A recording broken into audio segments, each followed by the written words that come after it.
ouvintes do podcast Sobre Algo. Meu nome é Lavínia, estou mais aqui em um episódio e junto comigo está a Ana Lígia, no seu primeiro episódio. Eu gostaria que você se apresentasse para a gente. Fala um pouco mais sobre você, Ana Lígia. Olá, meu nome é Ana Lígia, eu sou graduanda do curso de Letras em Inglês na UES. Eu também participo do Sinalicerce, sou professora no iClass e acho que é isso, o básico. Certo, Ana Lígia, que ótimo que você está aqui com a gente nesse episódio. E hoje estamos honrados em trazer uma convidada que é verdadeiramente inspiradora, cuja trajetória abrange os campos da educação, cinema e literatura. Seja bem-vinda, a professora Isabela Damas, que carinhosamente chamamos de Isa, né, uma figura notável que compartilhará conosco suas experiências, insights e paixões também. Isabela Damas é uma acadêmica apaixonada, trazendo um profundo compromisso com a educação. A Isa tem mestrado em Linguística Aplicada, focado na formação de professores para o trabalho com a leitura. E agora como doutoranda no programa de pós-graduação em Educação da Universidade Estadual do Ceará.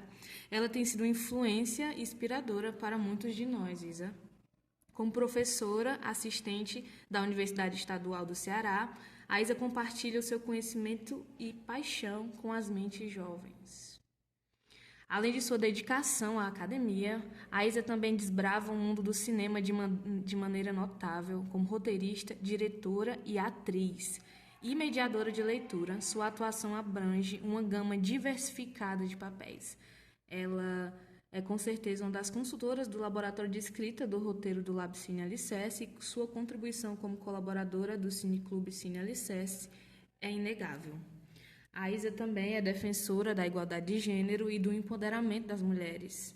Como membro organizadora do Clube de Leitura Feminista, Literatura Empoderada, ela cria um espaço para discussões enriquecedoras sobre temáticas femininas e feministas também, utilizando a leitura como ponto de partida para diálogos muito significativos. Além de suas contribuições no cinema, Isabela Damas é também uma autora talentosa. Ela recebeu o prestigioso prêmio Maria Martins de Literatura Infantil da Academia Cearense de Letras pela adaptação da obra Iracema para a linguagem infantil. Sua dedicação à pesquisa é evidente como membro e pesquisadora do grupo de pesquisa GPLER, que se dedica ao estudo, ensino e releitura da literatura e letramentos. Isabela Damas não apenas teoriza, mas também coloca suas habilidades em prática na produção cinematográfica. Sua participação como atriz e produtora no curta-metragem Válvula, vencedor do prêmio de melhor filme no júri popular do 13º Festival Noia de Cinema Brasileiro, destaca sua dedicação e paixão pelo cinema, seu papel como assistente de direção no curta-metragem Marco e sua preparação para o primeiro curta-metragem Filhas de Lia são testemunhos de sua versatilidade e talento. Em resumo, Isabela Damas é uma convidada especial que traz consigo uma riqueza de experiência e paixão pelos campos da educação, cinema e literatura. Sua jornada inspiradora e seu compromisso com o empoderamento feminino e a expressão artística a tornam uma figura notável. Daí, Isa, só para dar continuidade, a gente poder, antes de fazer algumas perguntas para você, ouvir sua voz um pouco, fala um pouco sobre esses trabalhos aqui que você vem exercendo, sobre como está a vida acadêmica agora. Então, primeiramente, eu queria dar um olá, um oi para quem está ouvindo a gente. Eu estou muito honrada, muito feliz pelo convite que vocês fizeram. E estou mais honrada ainda com essa apresentação, viu? Muito obrigada pela gentileza. Fizeram uma pesquisa, hein? Foram lá no meu Lattes, eu vi. Então, muito obrigada, gente. É isso, né? Eu realmente, uma das palavras que eu notei que vocês repetiram bastante na minha apresentação, que eu não tinha ouvido antes, tá, gente? Elas me pegaram de surpresa mesmo. Foi a palavra paixão. E acredito que vocês tenham escolhido, né, deliberadamente essa palavra, porque de fato eu acho que é algo que me representa muito. Eu sou leonina, né, como toda boa leonina, eu preciso muito de paixão em tudo que eu faço. E por muito tempo, assim, eu achei que esse passeio por tantas áreas diferentes fossem uma fragilidade. Tipo, eu não, né, faço tudo, mas não faço nada, né? Mas hoje eu tenho mais clareza de entender que é possível, né, fazer várias coisas e fazer do meu jeito. E eu gosto bastante, assim, de passear, né, sempre que possível. Atualmente eu estou um pouco mais focada na área acadêmica, porque, como as meninas falaram, né, sou doutoranda do programa de educação, de pós-graduação em educação, e isso tem, né, naturalmente, né, tomado bastante do meu tempo, da minha energia, mas é uma fase, né, e que está começando, né, então eu espero que nesse percurso eu consiga desenvolver algumas outras questões de linguagem artística, mas no momento esse tem sido o meu foco e acho que é isso. Acho que a gente pode começar. Ótimo, Isa. Então, pegando um insight sobre paixão, e a gente falou que você é doutoranda em educação agora, a primeira pergunta é sobre exatamente isso, que como você iniciou a sua jornada no mundo da educação e também do cinema, né? A gente vai falar um pouquinho depois sobre o seu projeto como atriz em válvula, mas primeiro a gente quer saber como é que iniciou essa sua grande paixão, que a gente pode sentir como alunos e também como admiradores do seu trabalho. Bom, no campo do ensino, que é um campo que dialoga, né, com a educação, eu vou começar falando por ele. Isso eu acho que teve início quando eu estava no ensino médio e eu tive dois professores que me marcaram bastante. Um é o professor Lobão, né? É o nome, é bem. E ele foi meu professor de literatura no ensino médio. E eu tive uma professora, agora eu estou me recordando, essa foi do ensino fundamental ainda, professora Cristiane, que foi uma professora de língua inglesa. Né? Esses dois professores me marcaram muito. E eu, né, fiquei com essa marca mesmo desses dois professores, da influência deles. Eu já gostava bastante de ler, né? Então o Lobão foi um professor que me incentivou muito, né, a continuar lendo e a manter essa curiosidade, né? Agora eu me recordei de outra professora, a professora Rita Si, também, que foi do ensino médio. Então, esse caminho, quando eu paro assim hoje para pensar, eu penso que ele começou já ainda, na verdade, quando eu estava na escola. E de fato, os nossos professores, eles têm uma influência que a gente não tem muita noção, né? A gente vai ter um pouco dessa noção depois. Então, eu acho que começou aí, né? E aí, quando eu fui fazer vestibular, na minha época ainda era vestibular, né? Não existia Enem ainda, sempre fica aquela dúvida, né, de para onde é que você vai, mas essa influência falou muito alto, né? Eu tinha essa relação com a leitura, né? Admirava a questão mesmo do ensino, eu admirava aqueles professores, né? A forma como eles dialogavam com os alunos, né? E entendia que tinha alguma habilidade com língua inglesa, né? E fui bastante estimulado por essa professora. Então, bom, no final das contas, né? É leitura, é literatura, né? Tem a questão da língua inglesa, então eu escolhi mesmo ser professora. Eu sempre gosto de dizer isso porque hoje a gente sabe que existe uma crise, né, nas licenciaturas, as pessoas têm muita dificuldade hoje de se identificar com a profissão professor, mas eu escolhi ser professora, né? Eu quis estar aqui desde sempre, desde a minha primeira escolha, e eu sou muito feliz, né, dando aula. E aí eu comecei, rapidamente, assim, eu entrei na universidade em 2004, né, eu já me encantei muito pela vida acadêmica, né, por pesquisa, então eu já comecei a direcionar a minha formação para construir uma vida acadêmica, né, então, assim, nesse sentido foi bem, digamos assim, foi bem roteirizado, sabe? Eu entrei na faculdade, né? Eu me identifiquei rapidamente com a vida acadêmica, então eu sabia que eu queria voltar para a universidade como professora. E eu já comecei a construir os meus passos para isso. Então eu me tornei bolsista logo no terceiro semestre da faculdade, né? E aí eu fui bolsista de literatura brasileira, que é uma coisa que as pessoas não sabem, né? Mas muito da minha formação acadêmica foi voltada para a literatura brasileira. Esse prêmio que vocês mencionaram é um prêmio que está conectado ao meu percurso, né, como bolsista da Universidade Federal do Ceará. Então eu tive uma vida acadêmica muito ativa, né? Eu era envolvida em tudo quanto era bolsa e projeto, mais ou menos como vocês, assim. Então eu fiz esse percurso, né? Quando eu terminei, eu não quis entrar direto na carreira acadêmica antes de ter experiência em sala de aula. Então eu fui professora da Casa de Cultura Britânica. Logo depois eu entrei no mestrado. E isso tudo foi bem planejado, assim, né? Eu sabia que eu queria, né? Então, pouco depois que eu entrei na faculdade, eu já sabia que eu queria estar na universidade de volta. Então, eu fui só construindo, né, esse percurso. E aí, quando eu terminei o mestrado, eu, né, fui bolsista da Fulbright, né? Passei um tempo nos Estados Unidos, dando aula de língua portuguesa.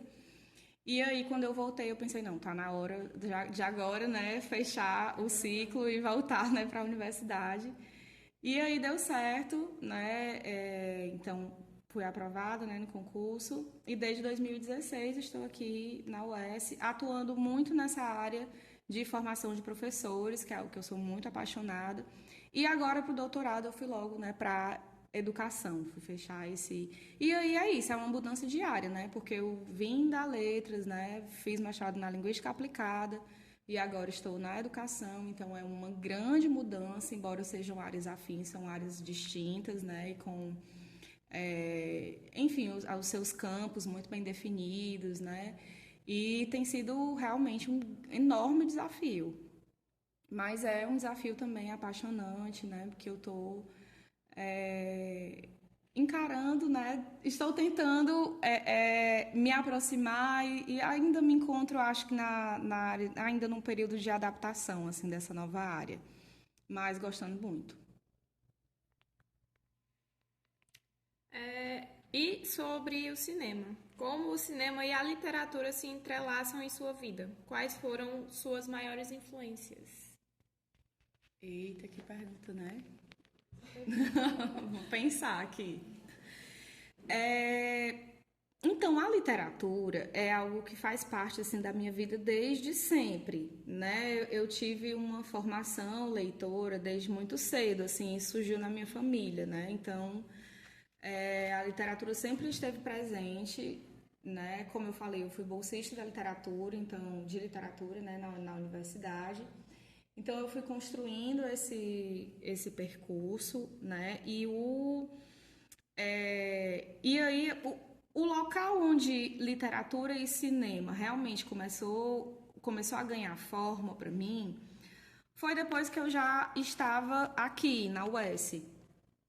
Antes disso, eu tinha uma relação maior com as artes cênicas, porque de contexto, né, daquele contexto meio de artes cênicas, meio de brincadeira, né, quando você é criança e tal.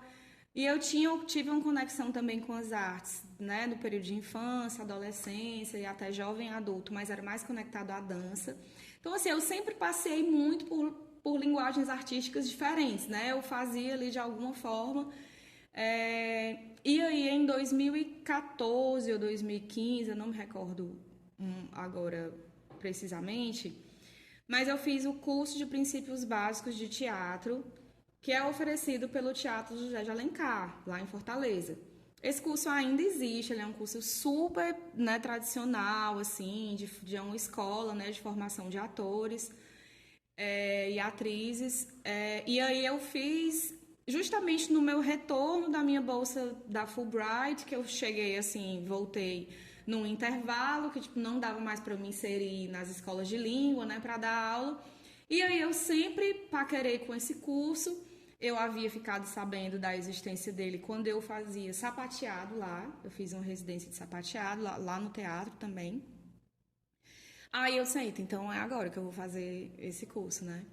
E aí foi foi uma experiência assim muito transformadora, né? A arte é muito potente, né? E aí quando a gente se encontra, quando eu me encontrei assim, e assim, pra mim era muito absurdo, assim, eu sempre pensava e continuo pensando, tipo, gente, eu não acredito que eu tô fazendo aula de teatro no Teatro José de Alencar, sabe? Tipo, de graça, assim, pra mim era muito surreal, porque eu sempre fui uma pessoa que eu amo o centro da cidade de Fortaleza. Eu adoro o centro da cidade. Então, assim, desde sempre eu frequento o centro da cidade.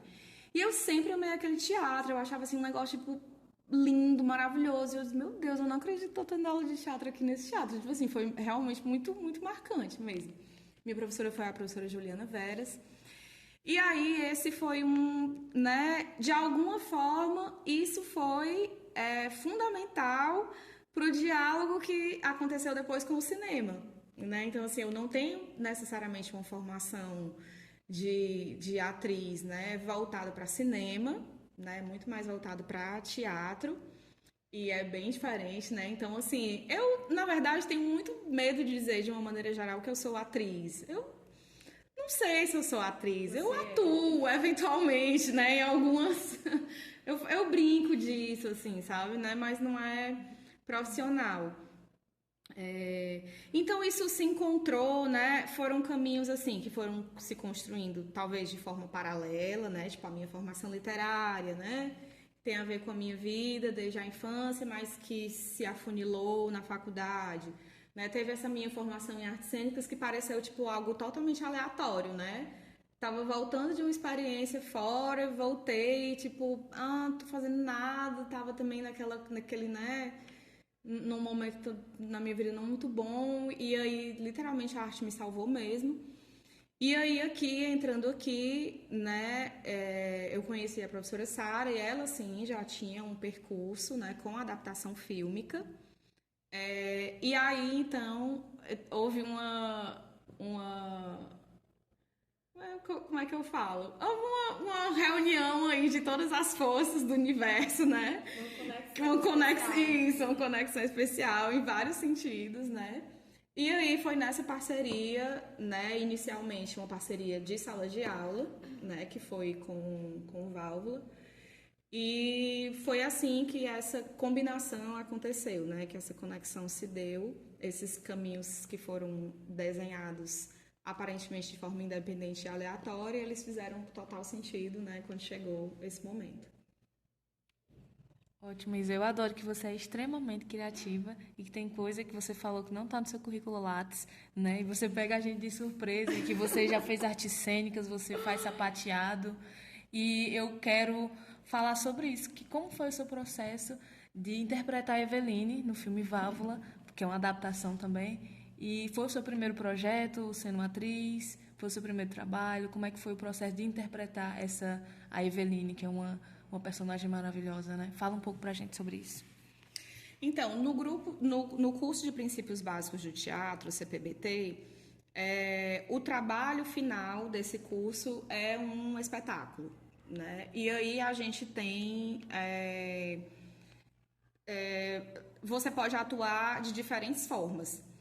Você pode atuar como ator, atriz, né? Mas tem gente que fica na parte de iluminação, etc.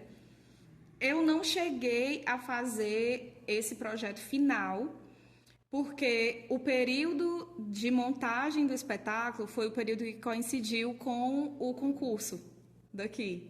Né? Então eu tive que fazer uma escolha. Né? Tipo, eu estava no finalzinho, eu fui até quase o final do curso, mas eu não montei o espetáculo. Né? Então eu fiquei muito mais atuando. Eu não fiz a parte de atuação, né? Não fui atriz, então eu participei mais de produção do que de atuação. O que, na verdade, hoje eu entendo que é algo que eu talvez tenha até muito mais habilidade, sabe? E goste mais, assim, dessa questão de produção e, tipo, direção. Por exemplo, direção é uma coisa que eu dirigi, né? Eu fui assistente de direção de Marco, como vocês falaram, mas eu nunca dirigi. E isso é uma coisa que eu ainda quero fazer. Quero estudar ainda, né? Quero fazer. Mas, então, teve esse primeiro contato, que não foi necessariamente com atuação, mas foi um contato já com produção, e eu gostei muito, né? E principalmente porque tinha isso, né? Era no Teatro José de Alencar. Então, tipo assim, era na minha cabeça, e eu acho que é mesmo, é um grande privilégio você estar ali dentro, né? E participar desses processos, realmente. E aí eu tive uma segunda experiência com a atriz Jéssica Teixeira, que é uma atriz cearense, Hoje eu acredito que ela esteja em São Paulo. Na verdade, ela está rodando o Brasil com o espetáculo dela. E aí foi um privilégio também ter sido dirigido por ela, num texto, né, era do Teatro do Absurdo. Não consigo lembrar agora, depois se vier a memória eu falo o nome do texto. E aí esse sim eu fui dirigida, eu fui atriz e esse espetáculo ele aconteceu no Caixa Cultural, também ali lá em Fortaleza, ali pertinho do Dragão do Mar. E aí essa experiência foi incrível, né? Porque foi trabalho mesmo de construção de ator, né? Era com um texto do Teatro do Absurdo, que não é fácil, né? Que não é fácil, sobretudo assim, para uma atriz que não tem experiência, né? Não tem uma formação, né? Sólida, que não passou anos estudando. Mas a Jéssica era muito experiente, né? E isso foi incrível, assim, né? Então, atuei nesse espetáculo. E foi dele, assim, eu acho que foi a minha grande experiência, assim, do que é uma preparação de ator para algo. E isso foi muito importante, porque para a Válvula, né, para Eveline, que é a personagem de Válvula, isso foi fundamental, porque Válvula era um projeto de cinema universitário, né, que foi um filme que surgiu de uma disciplina, e ele foi todo, né, desenvolvido, o projeto, a ideia era essa desde o começo, né, e ele realmente foi todo feito pelos alunos, né, os alunos da Sara, no caso, né, que foi a professora da disciplina de literatura traduzida. E aí, só para situar, né, era uma disciplina do curso de letras de literatura traduzida, e nessa disciplina a professora Sara trabalhou com os alunos o texto Eveline, do James Joyce. E daí surgiu a ideia de uma adaptação para o cinema, né, desse conto. E aí, então, todo o trabalho, né, de pegar o conto, estudar o conto, entendê-lo, roteirizá-lo, né, e produzi-lo, foi todo feito dentro da disciplina pelos alunos e pelas alunas. E aí eu recebi um convite também dessas coisas meio aleatórias. Não, olha, a gente está produzindo aqui, os alunos estavam meio que se esquivando, não queriam muito fazer a Eveline, né, que era a protagonista. Eu estava recém-chegando, né, em Iguatu, na UES, eu cheguei em 2016, ele foi filmado em 2017, no primeiro semestre. E aí a Sara, a gente ainda se conhecendo, né, colegas, assim. E aí ela me contou do projeto, eu achei incrível, eu comentei que tinha essa formação em artes cênicas e tal. E aí ela me convidou, né, e eu, vamos, né, eu curti, eu já tinha experiência no cinema, eu gosto de me jogar, assim, nas coisas, né. Aí, bacana, né, gostava do texto, conheci o conto, adorava o conto, né. E aí foi, aí mas o que era legal? Porque assim, a gente fazia tudo, né? Eu não tive um preparador, né? Não tive um ator mais experiente, não tinha preparação de elenco. Era a gente mesmo que entendia, né? Aí é isso, eu tive a sorte de conhecer já o conto, né? Conhecer o livro em que o conto estava, né? O Dublinenses, do Joyce. Já ter o mínimo de familiaridade com o Joyce, né? E aí e aí eu fui criando, né? Entendendo quem era essa Eveline, que era uma menina, né, interiorana. Eu estava recém chegando no interior, então eu me joguei no laboratório de observar e de ver como é que era a vida, os modos de vida, né? Das tantas meninas assim que cruzavam e que inclusive eram minhas alunas, né? Quem eram essas Evelines que estavam, né, aparecendo por aí? E aí foi essa criação mesmo de dialogada com a Sara, né, com os alunos da disciplina. Foi bem espontâneo, mas ao mesmo tempo também responsável, né, pelo estudo que a gente fez. O roteiro, eu sou um pouco suspeita, né, para falar, mas eu gosto, sabe? Eu acho bonito, né? Dentro do que ele se propõe, né, que é de ser um projeto universitário, eu acho que ele é realmente muito especial, né? Aconteceram, né, alguns imprevistos ao longo do percurso, né? A gente filmou, e aí a Sara precisou se ausentar, né, para se cuidar de saúde, e quando ela retorna, então, tem esse detalhe do Eveline que eu adoro, que é que quando ela volta, a ideia que ela tem, né, como diretora e tal, da Eveline, já se modifica a partir da experiência dela de pausa, né? Deu uma pausa ali, deixou o filme parado um pouquinho. Então, quando ela voltou e ela veio compartilhar comigo, aquela Eveline que a gente tinha pensado para o final do filme, ela era outra Eveline, né? Ela amadureceu, é como se essa personagem realmente tivesse amadurecido, tivesse ido para outro lugar. E aí foi o resultado final, que é o que vocês conhecem, né? O que quem está ouvindo a gente eventualmente vai conhecer, né? Depois entra em contato com as meninas para perguntar como é que faz para ver o filme, né? Então eu acho que foi isso, assim, foi um percurso muito bonito, sabe? Muito genuíno. Eu gosto muito de ele ser um projeto universitário, sincero, né? Modesto, mas muito bacana, assim. Eu gosto bastante dele. Eu já sabia que você era autêntica. Eu não sabia que tinha sido assim também, tão do nada, mas eu gostei da experiência, especialmente porque agora eu me identifico.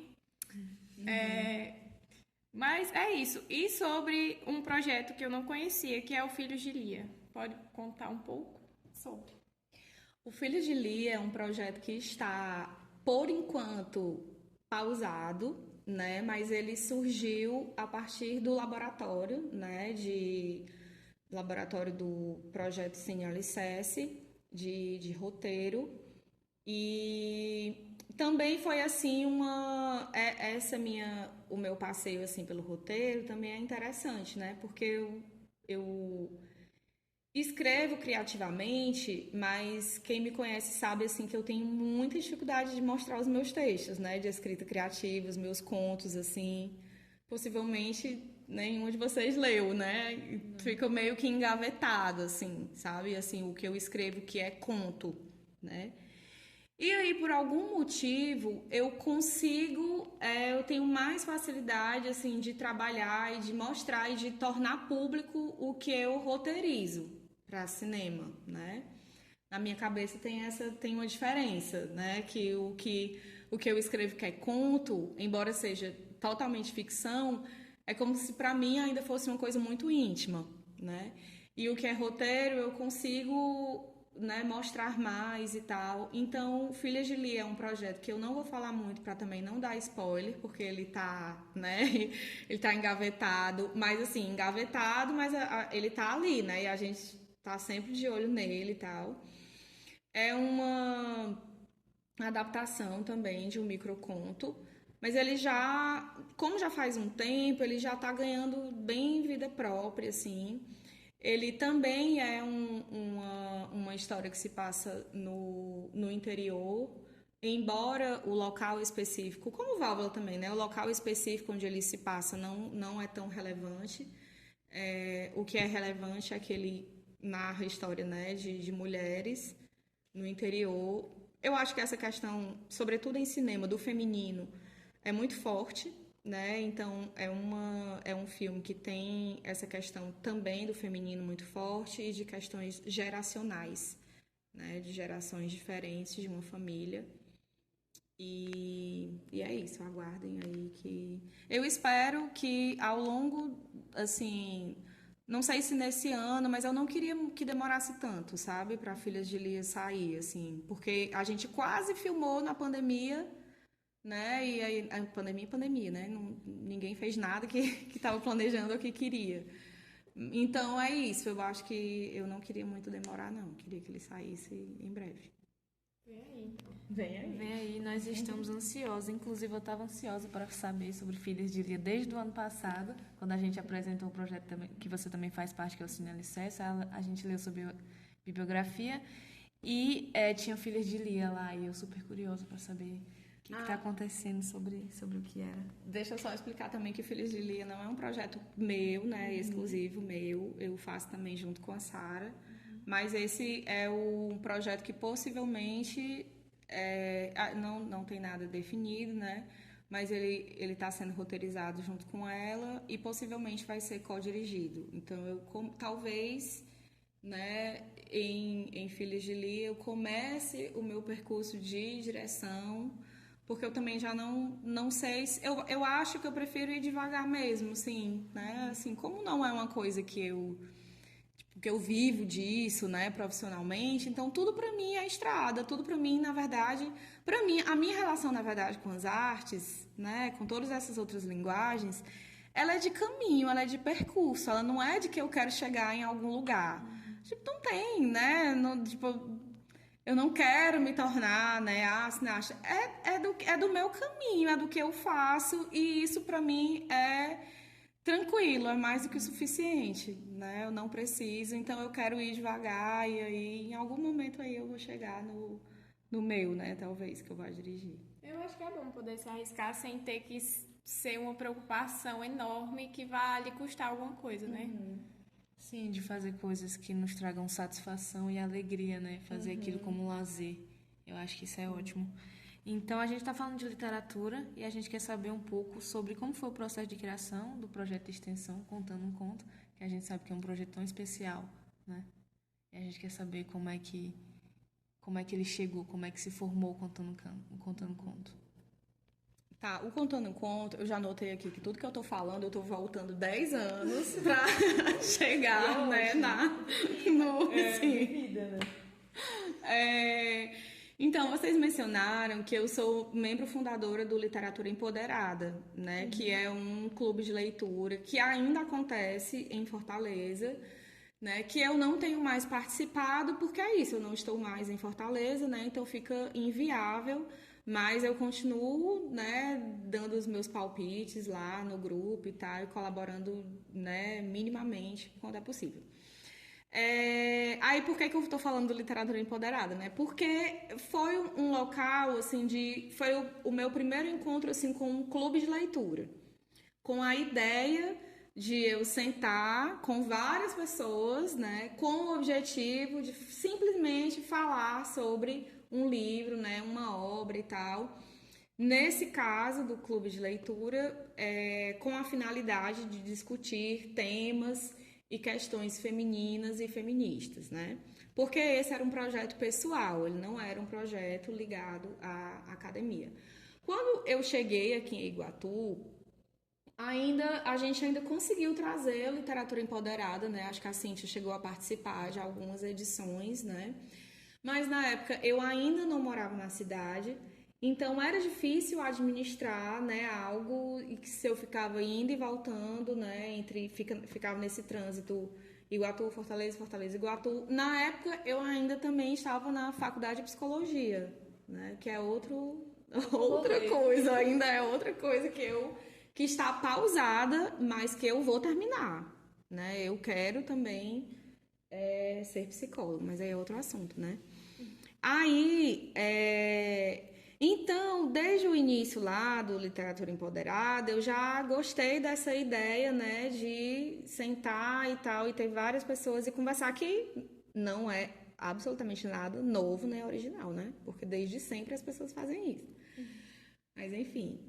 E aí, estando, né, numa faculdade, né, como professora de um curso de letras, pouco tempo depois de começar essa vivência universitária, ficou muito claro para mim duas coisas, né? Ficaram muito claras que podem soar contraditórias, mas que, na verdade, elas até são contraditórias, mas elas coexistem. E é isso mesmo.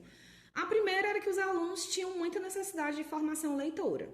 E tinha muito aluno no curso de letras que não lia e que dizia que não gostava de ler, mesmo a gente claramente vendo que aquela pessoa não foi ensinada a ler, né? Não teve uma oportunidade de ter uma experiência com a leitura, né? Essa era uma coisa que foi muito clara. A outra coisa é que havia muita gente muito talentosa para a escrita criativa, né? Então, e isso eu descobri porque eu fazia pequenos exercícios de escrita criativa nas minhas disciplinas em que eu ministrava literatura.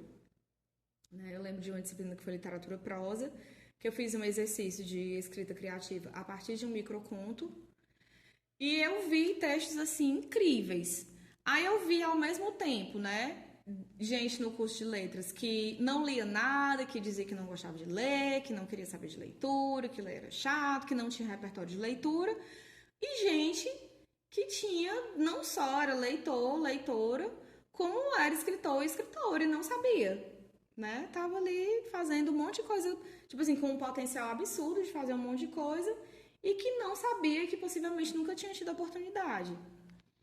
E aí essa ideia foi a partir dessa observação que surgiu o projeto de extensão Contando um Conto, que era um projeto que ele atuava exatamente nessas duas frentes, na formação de leitores e na escrita criativa, na formação de escritores e escritoras, né?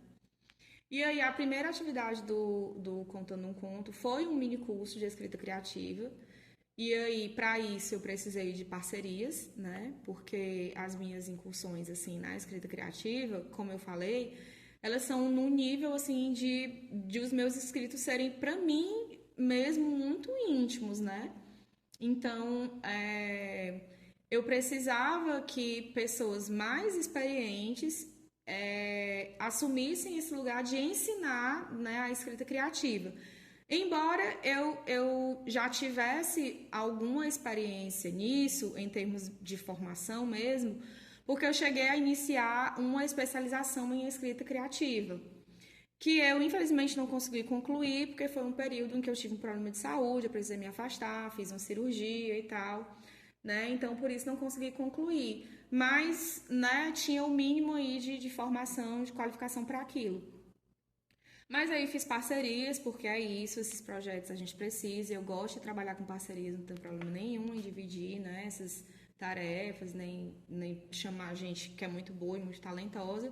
E aí a gente teve nesse mini curso a gente trabalhou com 3 módulos, né, de poesia, prosa e conto, acho que era poesia, conto e crônica, era isso.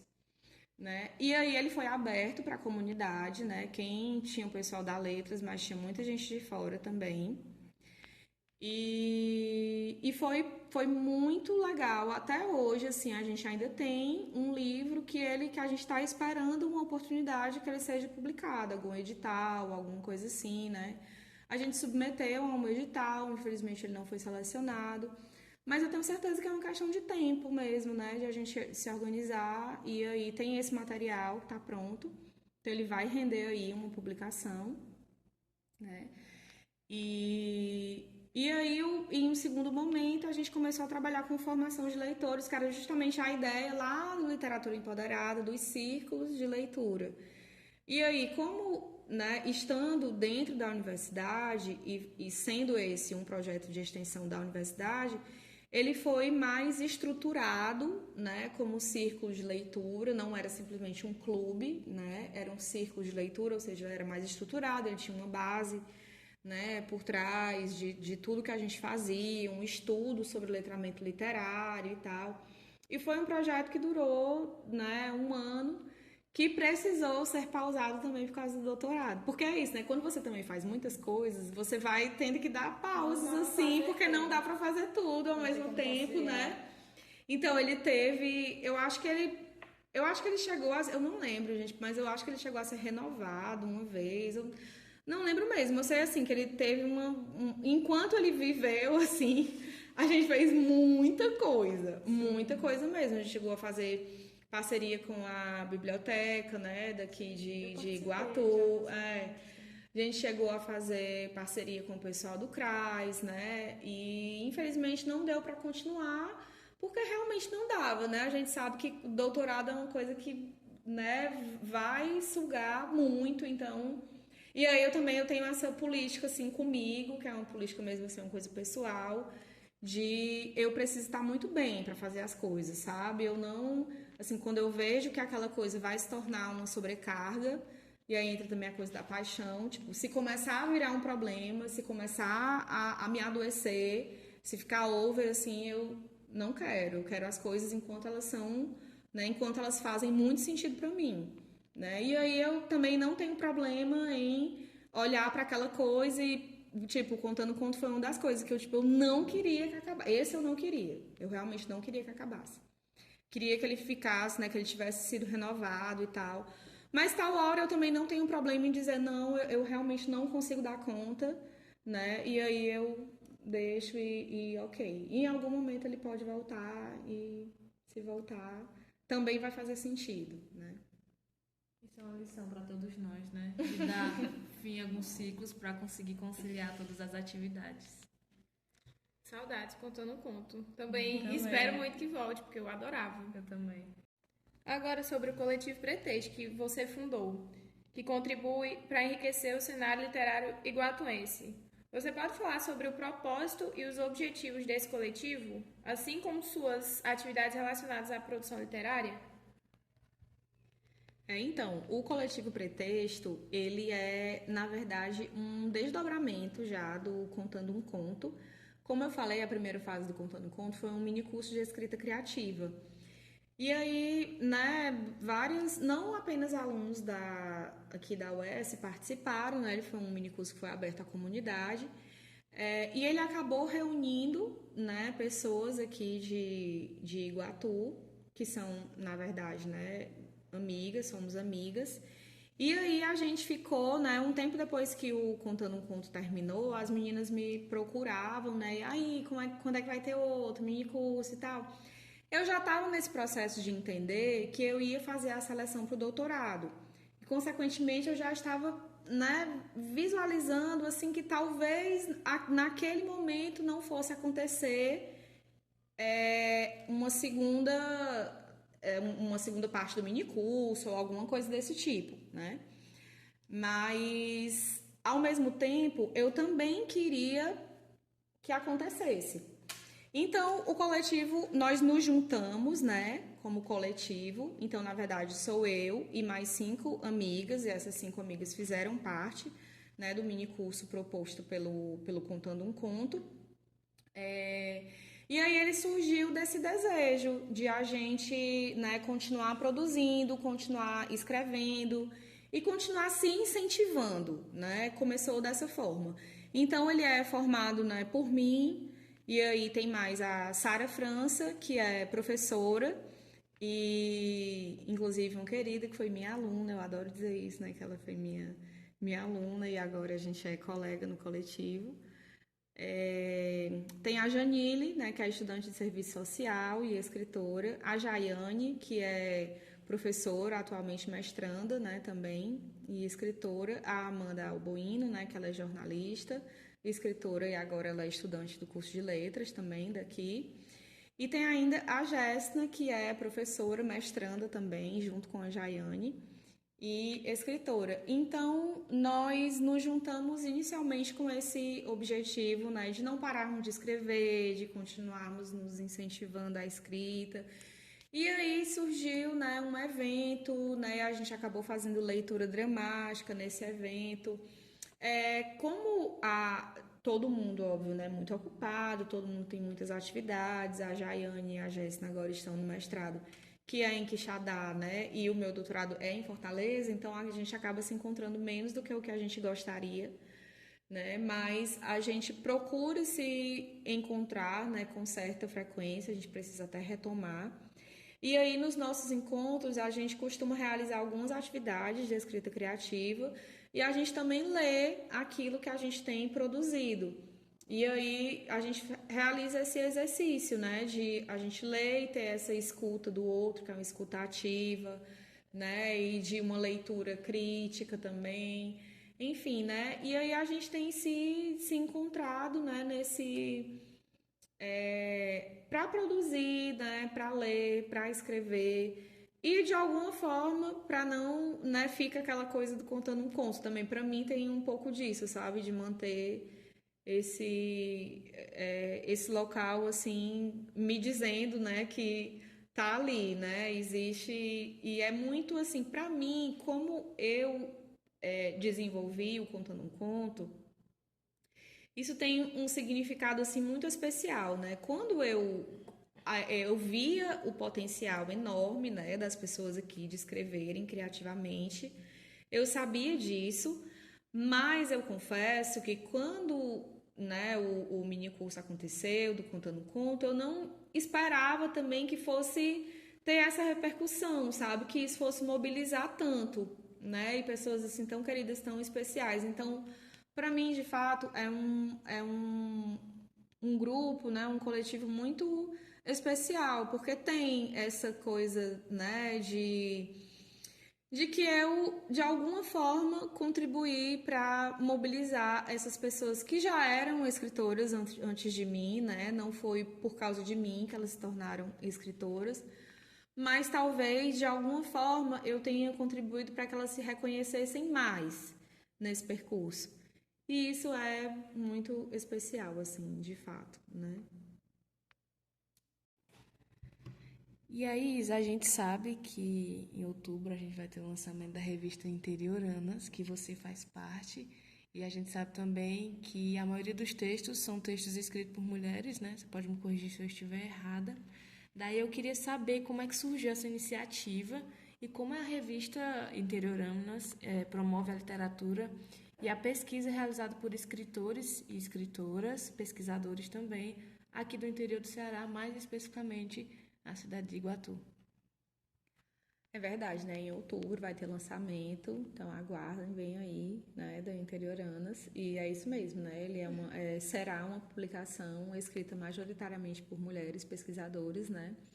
E também é um resultado de trabalhos de disciplina, né? De uma disciplina ou de mais de uma disciplina.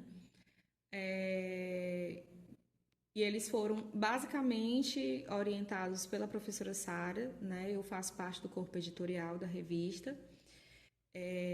Fiz algumas etapas, né, de revisão, né, revisão de conteúdo, enfim, sou do corpo editorial. E ele a ideia é justamente isso, é valorizar, né, os escritos de graduandos, né? A gente sabe que a pesquisa, ela, em nível, né, de graduação, assim, a escrita, existe ainda pouco espaço, né, para essas publicações. Então, muitos dos trabalhos que são realizados, né, na faculdade são trabalhos que têm grande qualidade, né, mas que a gente não, muitas vezes não, eles acabam se perdendo, né, porque não tem um espaço para a circulação desses textos. E aí foi pensando nisso, né, que surgiu o projeto. O Interioranas, ele foi aprovado num edital, né, edital das artes da Secult. E ele, né, com esse edital, a gente conseguiu o fomento para essa publicação. E para nós é muito especial, porque, né, se a gente pensar nisso, né, nesse cenário de publicação de textos como artigos, resenhas, né, ensaios, em nível de graduação, isso já é difícil em qualquer lugar, né? Assim, no Brasil, quando a gente olha para a realidade do interior, né, dos cursos de graduação do interior, é mais difícil ainda, né? Então, esse fomento permitiu que a gente tirasse esses escritos que são bons, né, que merecem ser lidos, ser vistos, né, para que eles ganhem espaço e circulem, na verdade. E aí, para a gente também é muito caro que isso seja, né, incentivado, essa escrita também por mulheres, né, que as mulheres sejam incentivadas à pesquisa, à escrita. Então, eu e a Sara, né, quem trabalha com a gente, quem nos conhece, sabem que a gente sempre traz, né, o nosso trabalho, as nossas vivências, as nossas experiências, elas são sempre muito atravessadas por esse local, né, de dar voz, de dar espaço, de reconhecer, de incentivar o trabalho de mulheres, né? Isso para a gente é muito importante. E a gente ainda tem muito para avançar, né, nesse sentido. Então, o Interiorana surge, né, nesse contexto, com esse objetivo, e a gente vai. Agora a gente já está na fase final mesmo, né? Ele já está sendo diagramado. Eu tô doido para ver, eu acho que vai ficar muito bonito. Ele vai ser lançado, né, muito possivelmente na Semana de Letras, e vai ser muito especial ver os textos, né, de alguns de vocês, inclusive, né, que fazem parte do podcast, que estarão, né, lá publicados, né, e que vão receber, assim, E uma coisa assim que eu acho muito legal também é que hoje em dia, por vários motivos, a gente tem muito a circulação de e-books, né, dos PDFs. E óbvio que isso tem sim o seu lugar, né, e o seu valor na nossa cultura. Isso é inquestionável. Mas é muito legal também quando a gente publica no papel, né? De você pegar, né? Você pegar o livro, você abrir e você ver ali o seu texto, de você mostrar para sua família, para seu pai, para sua mãe. Isso realmente é muito bacana, é muito especial. Então a gente fez questão. A gente chegou a cogitar, né, se faria essa publicação só em PDF, né, mas na versão e-book. Mas a gente, não, tipo, é muito diferente, né? Ainda tem um local muito especial e talvez porque nós somos das letras, né? E a gente gosta do objeto físico, né? Do livro, de ter em mãos, assim, de pegar, né? Da revista. Então, pra gente, a gente sabe que tem essa coisa afetiva também, né? Então, por isso que a gente também quis investir nesse sentido. E é isso, né? A gente espera que todas as escritoras, né, as mulheres que pegarem esses livros e abrirem, verem os seus textos, os textos das suas amigas, dos seus amigos, que sintam que é possível, né? Olha, meu nome tá lá, fui eu que escrevi, né?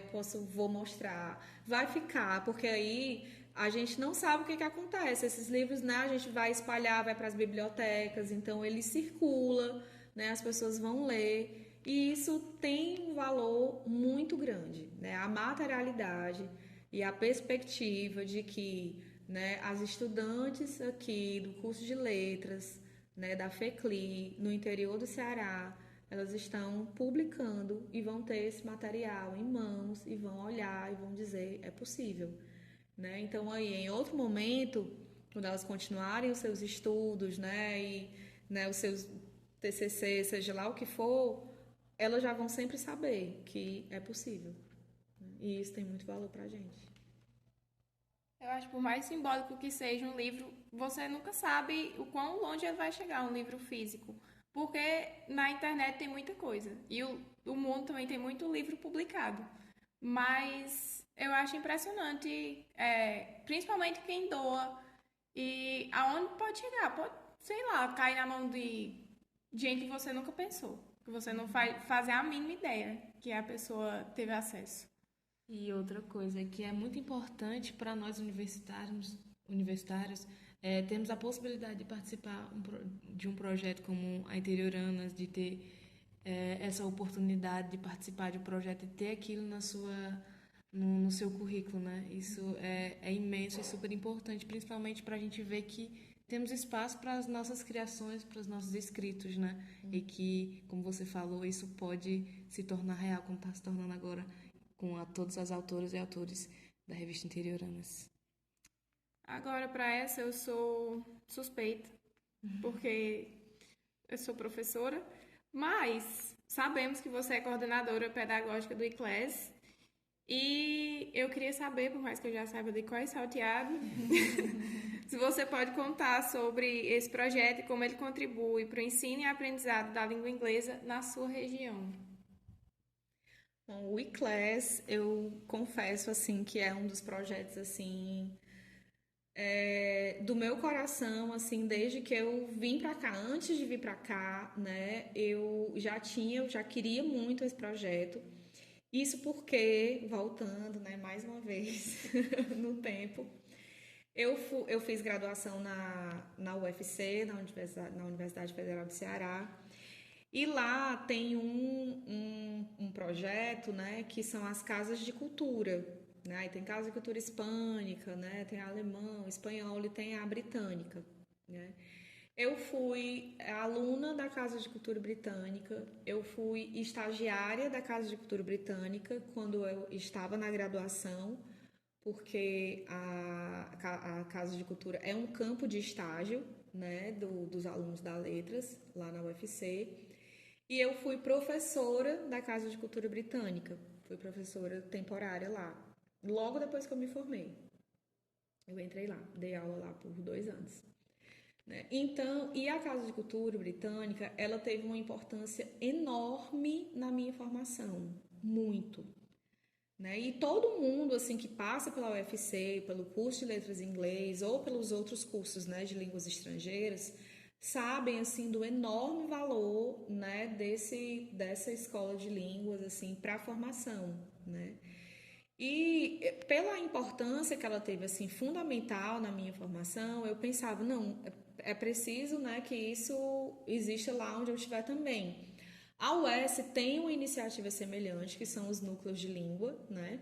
Eu me referia especificamente à Casa de Cultura Britânica porque eu sou formada pela UFC, então a minha vivência é com a Casa de Cultura Britânica, né? Mas a UES já tem uma iniciativa, embora não igual, né, mas semelhante. E aí, logo, né, quando eu cheguei aqui, eu já tentei implantar, né, um curso de línguas, mas ainda faltava, né, ter um conhecimento maior e melhor sobre quem seria o nosso público, né? Iguatu tem várias, como toda cidade, né? Tem várias particularidades sobre o público, né? Sobre para quem era que a gente ia mirar, né? Para ter, porque para um curso funcionar, né? Para ter sempre turma entrando e acontecendo até se formar, é preciso que exista público e para isso a gente precisa entender como é que a cidade funciona e se comporta em relação a isso, né? Então, a partir de 2021, né, ficou mais. A gente foi passando mais tempo na cidade, no curso, e foi amadurecendo e foi entendendo, né, qual era o formato que ia funcionar. E aí o ICLES, ele também é uma parceria, né, entre mim e a professora Sara. E eu faço mais, como a Ana Lídia falou, essa parte da coordenação pedagógica, porque isso se aproxima mais da minha formação, do que eu estudo, né, do que eu desenvolvo aqui, que é a parte mais de formação de professores, que é realmente assim a parte que eu amo, né, que eu sou muito apaixonada por essa parte de formação de professores mesmo, né. Então ele surgiu, né, já tinha sido sonhado há muito tempo, né. Quando a gente chegou aqui, ficou muito claro também essa necessidade, né, porque os alunos, de uma maneira geral, chegam no curso de letras em inglês sem ter tanta bagagem da língua inglesa, o que é absolutamente natural, né? E aí a gente precisa dar conta dessa formação linguística. Então ele inicialmente foi pensado para os alunos, né, para o público, né, do curso de letras em inglês, os alunos, para que eles tivessem a opção de aprendizagem da língua inglesa, enquanto se formavam para ser professores da língua, né? Mas acabou que deu certo, né? E ele expandiu e agora ele é um curso, né, que atende a população, né, de Iguatu e de cidades vizinhas, com os bolsistas, né, que são alunos do curso de letras, né? A Ana Lígia é nossa bolsista, professora do ICLES. E aí, né, tem funcionado tanto que agora, né, a cada virada de semestre, assim, a gente já tem procura, né, as pessoas já vêm atrás, e aí a gente recebe, né, os feedbacks de que é um curso, as pessoas gostam muito, né, adoram as aulas, e de fato, né, ele é um curso que ele é muito bem planejado, ele é muito bem cuidado, os bolsistas têm muito trabalho, né, tem muita coisa, tem muito estudo, tem muita coisa, assim, envolvida. Então, o ICLES, ele é, né, o nosso, digamos assim, o nosso núcleo de línguas aqui, da FECLI, mas ele tem, eu acredito que um grande diferencial, que é a formação, o acompanhamento que a gente faz, né, com os bolsistas, desde o primeiro momento que eles se tornam, né, parte do grupo, né, de professores, até o final, a todo momento eles são muito acompanhados. Então, acho que isso é um enorme diferencial do curso. E isso chega para o aluno do curso, né? A gente percebe que isso chega no aluno. O aluno que é aluno ICLES, ele sabe, né? Ele entende, ele percebe todo esse cuidado. Então, é um projeto que eu gosto muito, tenho muito carinho, né? Tenho muito carinho, assim, pelos bolsistas, pelos professores, né? São muito especiais e eu desejo, assim, que o ICLES é isso, né? Existe aí a possibilidade de eu me afastar em breve para me dedicar exclusivamente ao doutorado, mas o ICLES é um projeto que eu realmente gostaria que continuasse. né? Eu acho que ele não pode parar porque ele já tem uma relação com a cidade, né? As pessoas já esperam e tal.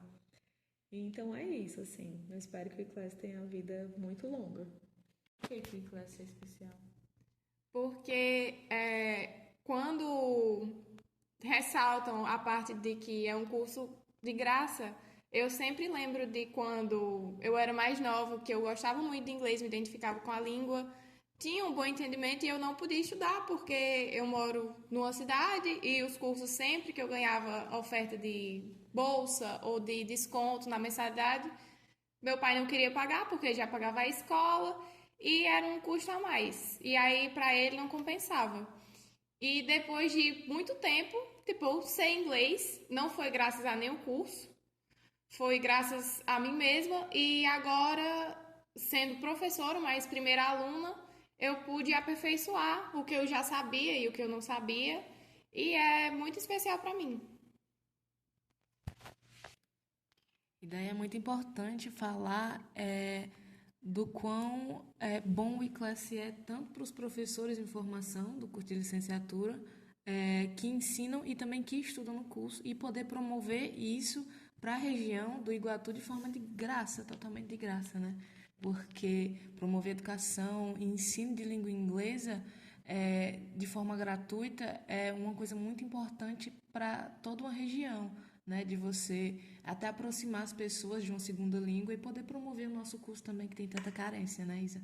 Então, a gente já está, enfim, se caminhando para o fim do nosso episódio. Muito especial de ter você aqui. E a nossa última pergunta é se você tem um conselho que você pode dar para a gente que é jovem e que deseja seguir uma carreira multidisciplinar como a sua, tanto na área da educação, cinema e literatura. A Lavínia fez essa pergunta e eu lembrei de um poeminha da Rupi Kaur. E eu queria ler aqui porque eu acho que ele de muitas formas responde isso que ela me perguntou. E diz o seguinte: sua arte não é a quantidade de pessoas que gostam do seu trabalho.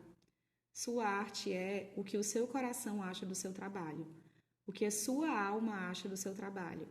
É a honestidade que você tem consigo e você nunca deve trocar honestidade por identificação. A todos vocês, poetas jovens.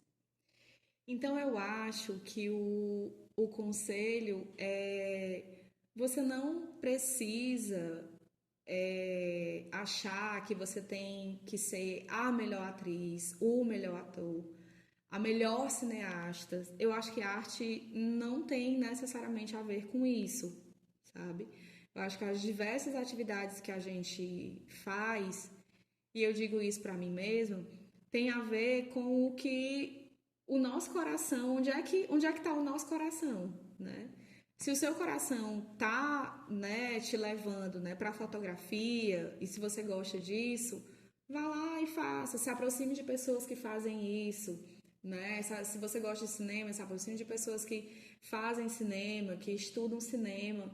Então, parece uma coisa assim bem piegas, mas eu acho que é muito real, que é o que faz você realmente brilhar os olhos. E a gente tem essas coisas, né? Todos nós, assim, de alguma forma, encontramos, né? A gente se encontra, assim, dentro de alguma linguagem artística ou alguma coisa, né? E a gente sente que aquilo move a gente, mas a gente nunca acha, de repente, ah, não, mas isso não é pra mim, porque, né, eu não, de repente, eu não tenho uma faculdade nisso, né? Eu não tenho um curso nisso, né? E simplesmente não precisa, porque a sua arte tem a ver com a sua verdade, com o que você sente, né? Com aquilo que você deseja, com a honestidade que você tem para colocar naquilo ali, né? E todos nós, eu acho que temos essas sensibilidades, precisamos desenvolver essas sensibilidades, precisamos dar espaço,